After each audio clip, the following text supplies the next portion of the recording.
Like many people, when you hear the term social network, you probably think of Facebook or some other online platform that connects you to peers, family, and the world. But that is just a very contemporary version of something that's been around much longer. And that is the subject of historian Niall Ferguson's new book. It's called The Square and the Tower: Networks and Power from the Freemasons to Facebook. And we're delighted to welcome Niall Ferguson back to our studio for more. So good to see you again. Good to be back here, Steve. Okay, we just have to set this up a little bit because the last time you were here was to talk to us about your 1,000-page Volume 1 of Henry Kissinger. And then somehow, I gather, in the midst of working on Volume 2, you thought you'd punch out just an impertinent little 500-page book on the Square and the Tower. Okay, what insight into writing the Kissinger book did you get about this that obviously took you off in a different direction for a little while anyway? There is a connection, and in some ways I had to write this book before I could even begin to write the second volume of Kissinger. I have a hypothesis about that second volume, which is that the reason Henry Kissinger became so powerful in the 1970s was that he built a network that was unrivaled. And that Kissinger understood before other people that the world was shifting to being more networked and less hierarchical. Most of his contemporaries thought that if you were in the federal government, what mattered was the org chart, where you were in relation to the president. But somehow Kissinger intuitively understood that that was passé and that the future really belonged to people who could network outside the org chart. So part of what I do in this book is explore that hypothesis by showing how his network operated. And that will be a theme of the second volume. But I knew I couldn't write that until I properly understood the theory and history of networks. And so this is a book attempting to educate me, as well as the reader, about how social networks operate, where they came from, and to show that Silicon Valley did not invent them. I'm going to go off the path of this book just for a second, only insofar as to ask, somewhere along the line, either your wife or your publisher or somebody must have said, wait a second, you're supposed to do 2 books on Henry Kissinger, and now you want to do 500 pages on... Niall, what's wrong with you? Oh, they're used to me by now, Steve. I mean, this is my 15th book, and my publishers and indeed my wife know that one thing leads to another, and intellectually I had to make this detour, and I'm really glad I made it. It was an incredible fun book to write because I was able to delve into stuff that I'd been interested in for decades, but had never dared to really investigate. A good example being the Illuminati. Now, if you go online and do some Googling and enter the crazy world of conspiracy theories, you will find all kinds of fascinating connections, from Henry Kissinger to George Soros to the Rothschilds to the Illuminati to aliens from outer space. It's a kind of crazy world.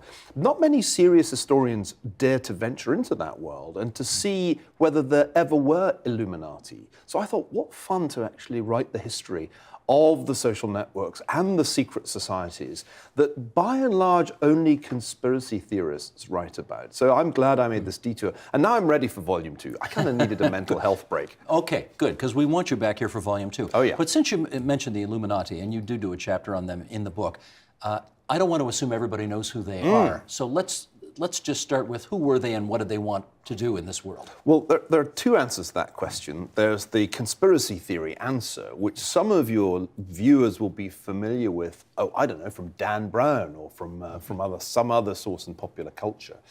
In the pop culture version, there is a sinister, secret, all-powerful society that controls everything from the Federal Reserve to the World Economic Forum, and we are mere puppets on the ends of the strings that they control. The history answer, the correct answer, is that in the 1770s, in South Germany, in Bavaria, a secret society was indeed formed, which was indeed called the Illuminati, but the goal of that secret society was to infiltrate the Freemasons, the Masonic lodges of Europe, and to spread through that network radical ideas of the Enlightenment, including even ideas that questioned Christianity. So this existed, but didn't last long. By about the 1780s, it was closed down by the Bavarian authorities, who viewed its religious teachings with deep suspicion. And so by the time of the French Revolution in 1789, the Illuminati had essentially been destroyed, and their founder, a man named Weishaupt, had retreated into exile in Coburg. End of story. But the story kind of resumes again after the French Revolution, when opponents of the revolution start to claim that the Illuminati and indeed the Freemasons caused the French Revolution. And that's the beginning of a conspiracy theory that has run and run right down to the present day, inspiring authors and indeed conspiracy theorists. So from my vantage point, this is a fascinating example of what the book is about. That social networks, some secret and some massive and open, have existed throughout history, but we don't have very good histories of those social networks, partly because conspiracy theorists are drawn to the subject, and partly because it's really hard to do.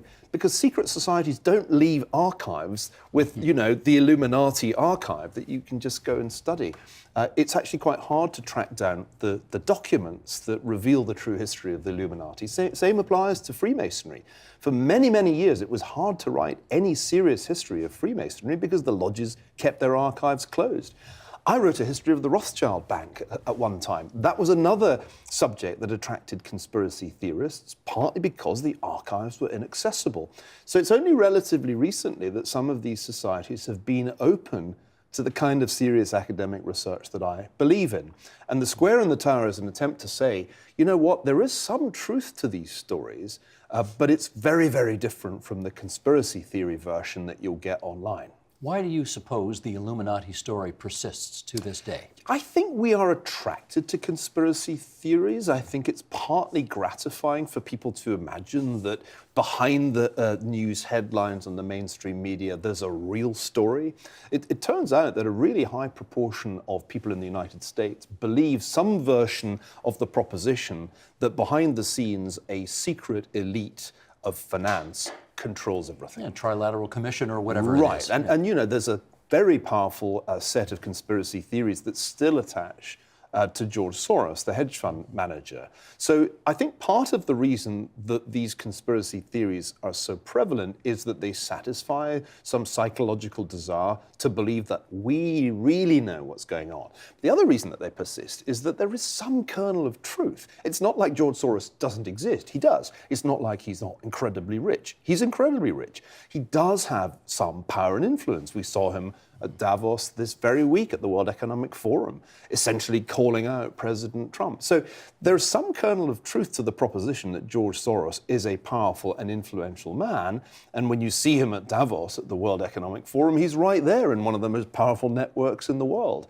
It's just that it's not as powerful as conspiracy theorists tend to say. Somehow they can't resist the leap to the proposition, oh, they control everything. And I've been to the World Economic Forum. Believe me, they don't control everything. There isn't a meeting where they sit down and plan the coming year and how the elections are going to turn out. Disappointingly, it turns out that the world's financial elite doesn't really even control the financial system very well. Remember the financial crisis? Indeed. Trust me, they didn't plan that. Let me ask you about the Freemasons, because not too long ago in that chair, we had somebody who wrote a book about a particular politician in the history of this province and pointed out that not that long ago, I don't know, maybe 50 years ago, 80 to 90% of the members who were part of the cabinet of the government of Ontario were Freemasons. Yeah. There is a suggestion somehow, or there will be among some, that there's something nefarious about that. Are they right to be suspicious about that? I think they're wrong, and that nefarious isn't the word. But if you looked at the history of Scotland, where I come from, in the same kind of period, let's say through the 19th century into the first half of the 20th century, you'd find a similar story.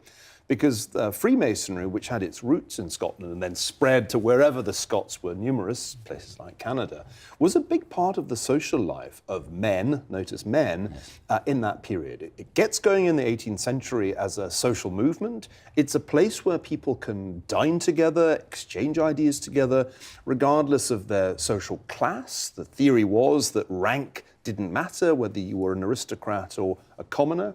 And religious divisions were also underplayed because of Freemasonry's connection to deism as opposed to any particular Christian sect. So it's a very important social network on both sides of the Atlantic. It's true in the United States too, as I show in the book. A very big part of the American Revolution is connected to Masonic lodges. But nefarious, I don't think so, in the sense that they're not meeting at these lodges and plotting to defraud the public. Although their eye is on the money, right? Well, there's obviously money involved because many of the people in Masonic lodges are in business. And I think as a consequence of the networks that were built through the Masonic lodges, there was a certain privileged elite. If you were in that network, you had an advantage in politics and in business. But this is the kind of advantage that you encounter in other parts of the world through other kinds of social networks. The Chinese have a word for this, guanxi. Connectedness or connections, the way that China works today is somewhat similar. If you're in the network, if you're connected, then you're going to get the deals and you're going to have the access. So I think one of the points I make in the book is that this is the way that humans work. It just varies from period to period how the network is organized. Freemasonry had its glory days really from the late 18th century to the mid-20th century, and now I think you'd find it's pretty much gone. And ceased to be a factor in Canadian, American, British politics. Politically, yes, but I mean, they're still around raising money for hospitals Absolutely, and that kind of thing. but they're not what they once were as a political network. Different things have taken the place of that. And what's fascinating to me is the way in which social networks are always morphing. They're always changing, and new networks can come along and quite quickly displace the old ones. Well, let's talk about the best example of that, Facebook. Right. We now have a social network that connects almost anybody who wants, I mean, billions, right? Billions of people who choose to be a part of this. More than 2 billion. More than 2 billion. What do you believe to be the consequences of one social network like Facebook having such an utterly dominant position in our world today? Well, if you asked Mark Zuckerberg that question, certainly a couple of years ago, he would have said, well, it's awesome. Everything is awesome about this because the more people who are connected, the more likely we are to solve all the great problems that face our planet. And his project for a while was to build a global community. That was one of his favorite phrases. And I think Silicon Valley generally believed that if we just connected everybody, that would be great. The shock horror revelation is that there are risks to very high levels of connectedness, that if you build a giant online social network of 2 billion plus people, it won't just be a venue for cat videos to be shared. What became clear in 2016 was that a networked world has some big downside risks. One of them, which I think is a very striking feature in the US, but I don't think it's uniquely US, is polarization. So people on large or even small social networks don't just congregate together in one big cluster. What tends to happen is a certain self-segregation. In the United States today, it's an ideological distinction. People who are liberals essentially share with people who are liberals, and conservatives do the same. And there's amazingly little traffic between these clusters. So one big problem that I think has arisen from the prevalence of online networks is the polarization that was already there in our political life is getting worse because the algorithm encourages us to hang out with people who are like-minded. Stay in our echo chambers. In the echo chamber, in the filter bubbles. I think that's one problem. I'll mention one more, which I think is very relevant to your viewers, and that is the way in which crazy stuff goes viral. There is no law that says only good things go viral. Actually, it turns out that quite often bad things are more likely to go viral because we're interested in fake news and in extreme views. So one thing that Facebook has turned out to be is a fantastic transmission mechanism for downright lies. And a good example was the story that the Pope had endorsed Donald Trump in 2016. People found that fascinating, perhaps understandably. There was only one problem. It was completely untrue. But by the time an idea like that has been shared between, well, probably not as many as 2 billion people, let's say 150 million, that is still potentially influential on an election outcome. Roughly the same number of people as voted in the US presidential election of 2016 saw fake news that was generated by the Russians. I mean, that's a staggering thought. That was not part of Mark Zuckerberg's plan when Facebook was set up. I'm pretty sure of that. And yet we're sure it had no impact on the outcome of the election, right? Well, I don't think it was decisive in the sense that, although that sounds like a big impact, when you measure the share of all the content on Facebook during the election that was accounted for by the Russians, it's tiny. Because content on Facebook is just mind-bogglingly voluminous. Billions and billions and billions of things get shared on Facebook in the space of a year. But you never know what's influential. Right, but we can see that in that extraordinary period around Donald Trump's rise to power, although the Russians were certainly playing in the Facebook space, they were a relatively small part of what was being generated. Most of the content, including most of the fake news, was domestic in origin. It was being generated by ordinary American users of Facebook. So I think what we should realize here is not that the Russians decided the election, I think that goes too far, but that Facebook was decisive. No Facebook, no Trump. Without Facebook, I'm pretty sure he could not have won that election People tend to emphasize his Twitter feed. It was the campaign's use of Facebook's advertising tools that really decided the outcome. And the Clinton campaign, by comparison, was flat-footed, didn't understand the power of Facebook advertising. And I think one of the most important things we all have to understand, Canadians as well as Americans, Brits too, indeed anybody in any democracy, is that the Facebook advertising tool is now the most powerful weapon in any election campaign. You call it a weapon. It is a weapon. Interesting choice of words. Absolutely. It's a much more powerful weapon than television advertising because it's so precise and it gives you instant feedback. You can tell which adverts are hitting which demographic most effectively. This was very obvious in the Brexit campaign, which preceded Trump's victory. The Leave campaign, the anti-European campaign, understood the Facebook tool and it was able to calibrate its advertising, target its advertising at the people that it really wanted to influence. And I think this is a much more powerful weapon in politics than people generally appreciate. Though, believe me, they get it at Facebook because they realized, wow, we can make a lot of money from this kind of advertising. I think this has changed the public sphere. The place where ideas are exchanged has been irrevocably altered by the emergence of giant online social networks. And I don't think we fully comprehend how big that change is. Shall we do an excerpt from the book? By all means. Let's. Sheldon, bring this excerpt up, if you would. Here's what you have to say about this. Facebook promised to create an interconnected world of netizens, but its structure was profoundly inegalitarian. Facebook has 15,724 employees and close to 2 billion users, but only the tiniest fractions of these groups actually own Facebook stock. The global social network, in other words, is itself owned by an exclusive network of Silicon Valley insiders. That does sound nefarious. Do you mean it to?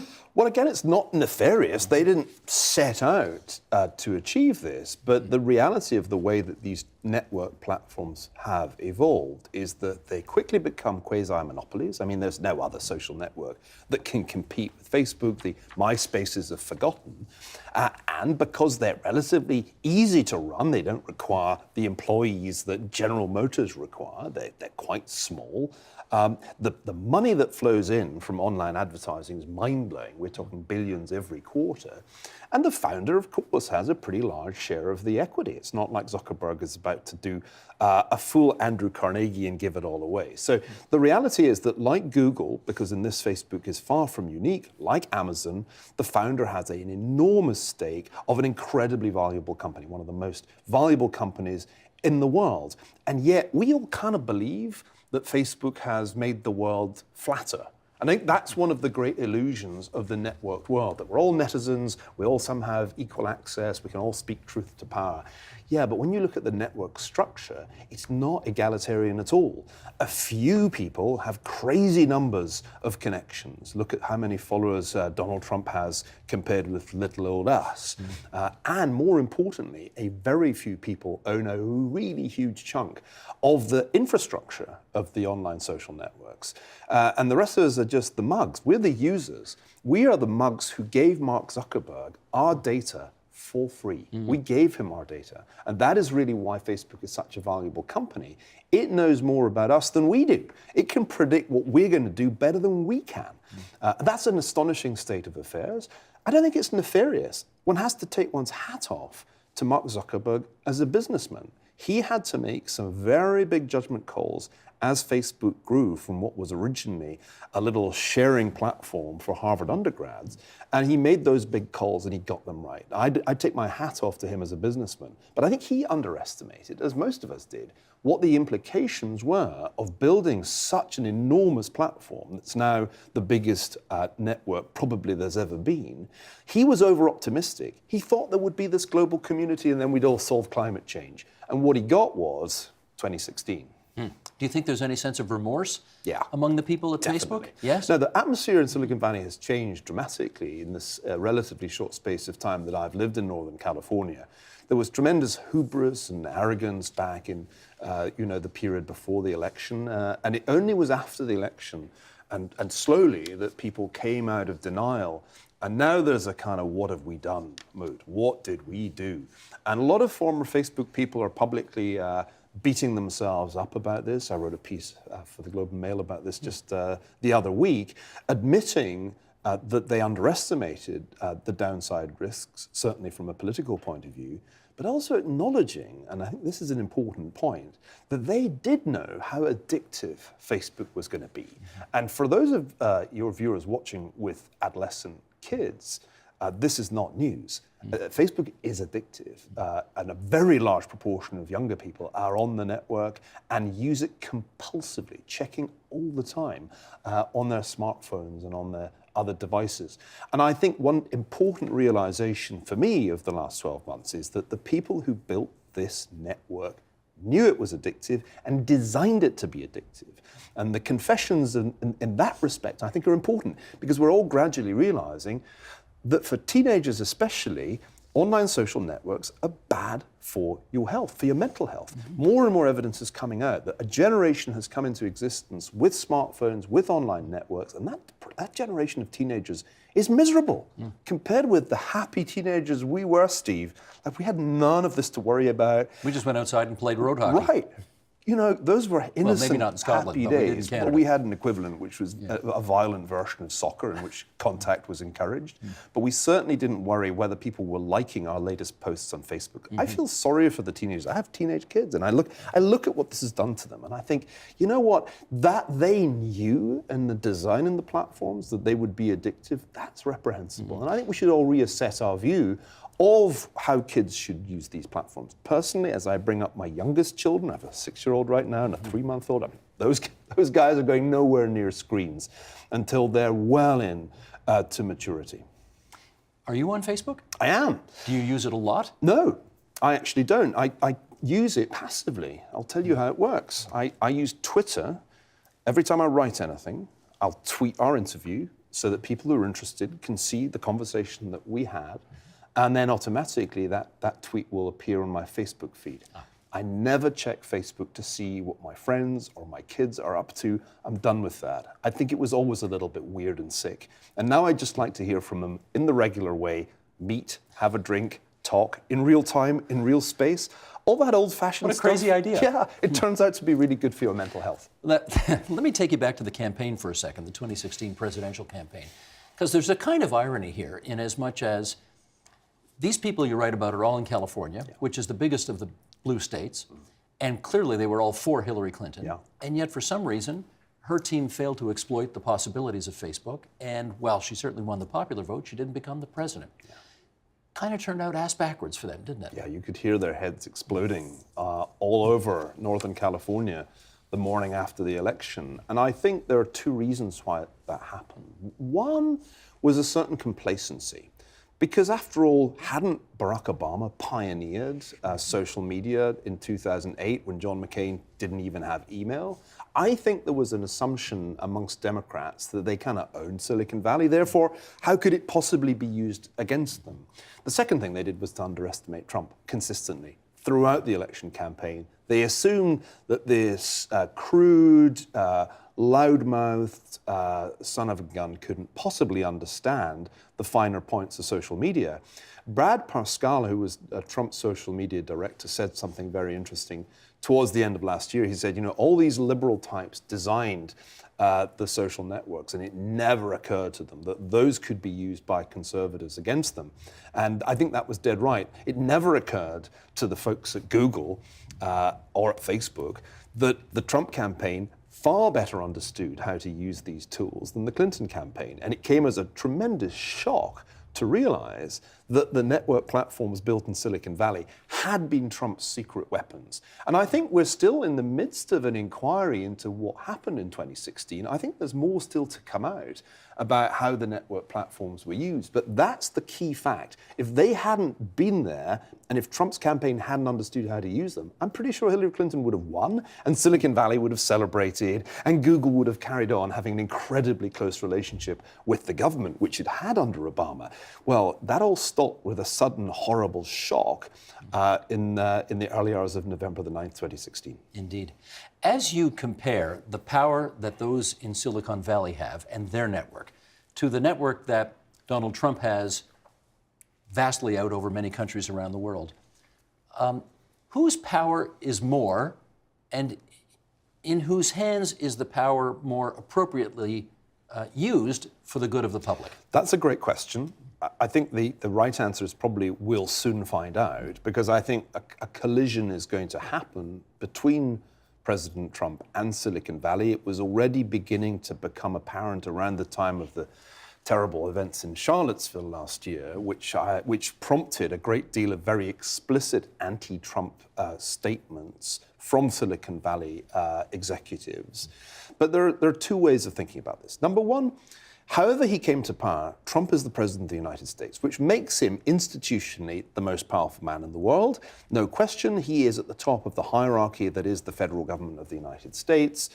He has all the tools at his disposal of anybody who is the president of the United States. And meanwhile, Silicon Valley's billionaires may be wealthy and they may control very valuable companies, but if the federal government decided to regulate them either through antitrust or by some other means, it would really not be easy for them to win that fight. Now, I think antitrust is less likely to happen. Certainly, it's not the kind of thing Republicans do, and so I wouldn't expect that to be where this battle is fought. But imagine if, in the course of the coming year, Republicans waken up to the fact that the algorithms have been tweaked to their disadvantage so that 2016 will never happen again. In fact, social media will help the Democrats in 2018. And they then say, okay, we need to look at regulation again. You guys are monopolies, you're basically utilities, we're going to regulate you in a way similar to the way we regulate regular media companies. Then there's going to be a tremendous fight.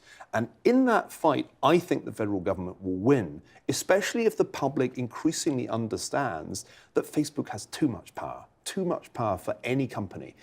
And so I think in that battle, it will be right for the Trump administration to regulate Facebook and Google differently. Because and you currently, support that? Yeah, I do. Because currently they're not regulated in the way that media companies are. We live in a fictitious world where these are technology platforms without any liability for the content that appears on them. And I think that's not a level playing field at all. Regular media publishers are liable for the content they publish. That's why they have editors. That's why you have an editor who's listening to what we say to make sure we don't say something that's heinously untrue. So I think that that's the regulation that needs to change. And it's not that we're regulating in a way that I think would be harmful economically. I think it would be beneficial to have a level playing field so that the biggest media publisher in the world, which is now Facebook, actually is accountable for the stuff that appears on the platform. The mid-1990s legislation, which predates Facebook, essentially created an exemption for tech companies to help them get going so that they wouldn't have to worry about what appeared on the platforms. That is completely anachronistic in 2018, when these are now some of the biggest companies in the world. They enjoy an unfair advantage over traditional media publishers. And I think that's the thing that needs to get fixed. And I see absolutely no credible argument against that. So what we have at the moment is Facebook and others saying, oh, leave it to us. We'll improve. We'll fix Facebook. That was Zuckerberg's phrase at the beginning of the year. We'll tweak the algorithm. That's not good enough. Because why would they really change the business model? It's such a tremendous business model. You're essentially taking advantage of all the data you have to sell to advertisers around the world. And you don't look too closely at who the advertisers are, even if they're paying in rubles for political content. That's the story of 2016. If that isn't an argument for a tougher regulatory framework, I don't know what is. Any part of you somewhat uncomfortable about the fact that you might be on the same page as Donald Trump on that file?